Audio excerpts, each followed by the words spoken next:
Assalamualaikum warahmatullahi wabarakatuh. Perkenalkan, nama saya Rizky Febri Pratama dengan NIM C1F021122. Perkenalkan, nama saya Andika Firja Setiawan dengan NIM C1F021118. Perkenalkan, nama saya Akbar Samudra dengan NIM C1F021134. Perkenalkan, nama saya Muhammad Ibnu Syifa dengan NIM C1F021124. Perkenalkan, nama saya M. Raihan dengan NIM C1F021127. Baiklah, kami dari kelompok 1 akan menjelaskan tentang anti radikalisme. Anti-radikalisme adalah gerakan anti kekerasan yang biasanya gerakannya berdasarkan sila-sila Pancasila yang sangat menentang adanya sebuah radikalisme atau gerakan perpecahan antar bangsa. Radikalisme dapat berkembang karena adanya pemikiran bahwa segala sesuatu harus dikembangkan ke agama walaupun dengan cara yang kaku dan menggunakan kekerasan. Pertama yang dapat dilakukan untuk mencegah paham radikalisme dan tindak terorisme ialah memperkenalkan ilmu pengetahuan dengan baik dan benar. Pengenalan tentang ilmu pengetahuan ini harusnya sangat ditekankan kepada siapapun, terutama kepada para generasi muda. Hal ini disebabkan pemikiran para generasi muda yang masih mengembara karena rasa keingintahuannya, apalagi terkait suatu hal yang baru seperti sebuah pemahaman terhadap suatu masalah dan dampak pengaruh globalisasi. Dalam hal ini, memperkenalkan ilmu pengetahuan bukan hanya sebatas ilmu umum saja, tetapi juga ilmu agama yang merupakan pondasi penting terkait perilaku, sikap, dan juga keyakinannya kepada Tuhan. Kedua, ilmu ini harus diperkenalkan secara baik dan benar, dalam artian haruslah seimbang antara ilmu umum dan ilmu agama. Sedemikian sehingga dapat tercipta kerangka pemikiran yang seimbang dalam diri. Hal yang kedua yang dapat dilakukan untuk mencegah pemahaman radikalisme dan tindak terorisme ialah memahamkan ilmu pengetahuan dengan baik dan benar. Setelah memperkenalkan ilmu pengetahuan dilakukan dengan baik dan benar, langkah berikutnya ialah tentang bagaimana cara untuk memahamkan ilmu pengetahuan tersebut, karena tentunya tidak hanya sebatas mengenal, pemahaman terhadap yang dikenal juga diperlukan. Sedemikian sehingga apabila pemahaman akan ilmu pengetahuan, baik ilmu umum dan ilmu agama sudah tercapai, maka kekokohan pemikiran yang dimiliki akan semakin kuat. Dengan demikian, maka tidak akan mudah goyah dan terpengaruh terhadap pemahaman radikalisme sekaligus tindakan terorisme dan tidak menjadi penyebab lunturnya Bhinneka Tunggal Ika sebagai semboyan bangsa Indonesia. Yang ketiga yaitu kesenjangan sosial. Kesenjangan sosial yang terjadi juga dapat memicu munculnya pemahaman radikalisme dan tindakan terorisme. Sedemikian sehingga agar kedua hal tersebut tidak terjadi, maka kesenjangan sosial haruslah diminimalisir.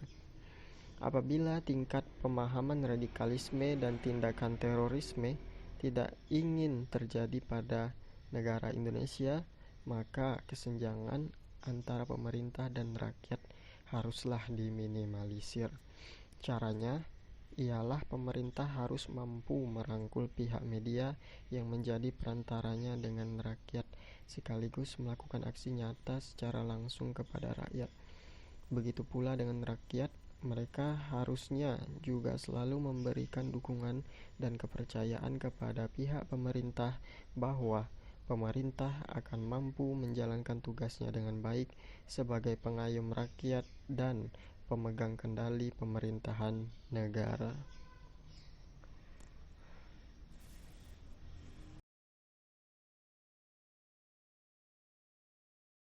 Radikalisme ataupun tindak terorisme di kalangan masyarakat ialah menjaga persatuan ataupun kesatuan.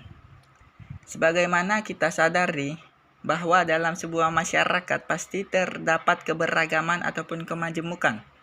Terlebih dalam sebuah negara yang merupakan gabungan dari berbagai masyarakat. Oleh karena itu, menjaga persatuan dan kesatuan dengan adanya kemajemukan tersebut sangat perlu dilakukan untuk mencegah masalah radikalisme. Salah satu yang bisa kita lakukan di Indonesia ialah memahami dan menjalankan nilai-nilai yang terkandung dalam Pancasila. Sebagaimana semboyan kita yaitu Bhinneka Tunggal Ika. Adapun hal kelima dalam mencegah tindakan radikalisme ialah mendukung aksi perdamaian. Aksi perdamaian mungkin secara khusus dilakukan untuk mencegah tindakan terorisme agar tidak terjadi.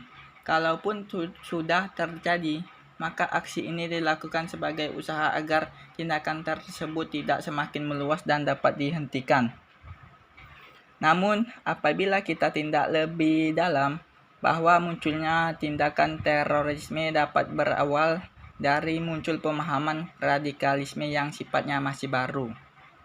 Oleh karena itu, salah satu cara untuk mencegah agar hal tersebut tidak terjadi ialah dengan cara memberikan dukungan terhadap aksi perdamaian yang dilakukan baik oleh negara, organisasi ataupun ormas-ormas maupun perseorangan. Adapun hal keenam dalam upaya tindakan radikalisme ialah berperan aktif dalam melaporkan aksi radikalisme. Contohnya, apabila muncul pemahaman baru tentang keagamaan di masyarakat yang menimbulkan keresahan, maka hal pertama yang bisa kita lakukan agar pemahaman radikalisme tersebut tidak berkembang hingga menyebabkan tindakan terorisme yang berbau kekerasan dan konflik ialah melaporkan ataupun berkonsultasi kepada tokoh agama dan tokoh masyarakat yang ada di lingkungan tersebut. Dengan demikian, pihak tokoh-tokoh dalam mengambil tindakan pencegahan awal, seperti melakukan diskusi tentang pemahaman baru yang muncul di masyarakat tersebut dengan pihak yang bersangkutan. 7. Meningkatkan pemahaman akan hidup kebersamaan. Meningkatkan pemahaman tentang hidup kebersamaan juga harus dilakukan untuk mencegah munculnya pemahaman radikalisme dan tindakan terorisme. Meningkatkan pemahaman inilah terus mempelajari dan memahami tentang artinya hidup bersama-sama dalam bermasyarakat, bahkan bernegara yang penuh akan keragaman, termasuk Indonesia sendiri. Sehingga sikap toleransi dan solidaritas perlu diberlakukan. Di samping menaati semua ketentuan dan peraturan yang sudah berlaku di masyarakat dan negara, dengan demikian pasti tidak akan ada pihak-pihak yang merasa dirugikan, karena kita sudah paham menjalani hidup secara bersama-sama berdasarkan ketentuan-ketentuan yang sudah ditetapkan di tengah-tengah masyarakat dan negara. 8. Menyaring informasi yang didapatkan. Menyaring informasi yang didapatkan juga merupakan salah satu cara yang dapat dilakukan untuk mencegah pemahaman radikalisme dan tindakan terorisme. Hal ini dikarenakan informasi yang didapatkan tidak selamanya benar dan harus diikuti. Terlebih dengan adanya kemajuan teknologi seperti sekarang ini, di mana informasi bisa datang dari mana saja, sehingga penyaringan terhadap informasi tersebut harus dilakukan agar tidak menimbulkan kesalahpahaman. Di Indonesia, di mana informasi yang benar menjadi tidak benar dan informasi yang tidak benar menjadi benar. Oleh karena itu, kita harus bisa menyaring informasi yang dapat sehingga tidak sembarangan membenarkan, menyalahkan, dan terpengaruh untuk langsung mengikuti informasi tersebut. 9. Ikut aktif mensosialisasikan radikalisme dan terorisme. Mensosialisasikan di sini bukan berarti kita mengajak untuk menyebarkan pemahaman radikalisme dan melakukan tindakan terorisme. Namun, kita mensosialisasikan tentang apa itu sebenarnya dari radikalisme dan terorisme, sehingga nantinya akan banyak orang yang mengerti tentang arti sebenarnya dari radikalisme dan terorisme tersebut, di mana kedua hal tersebut sangatlah berbahaya bagi kehidupan, terutama kehidupan yang dijalani secara bersama-sama dalam dasar kemajemukan atau keberagaman. Jangan lupa untuk mensosialisasikan tentang bahaya, dampak, serta cara-cara untuk bisa menghindari pengaruh pemahaman radikalisme dan tindakan terorisme.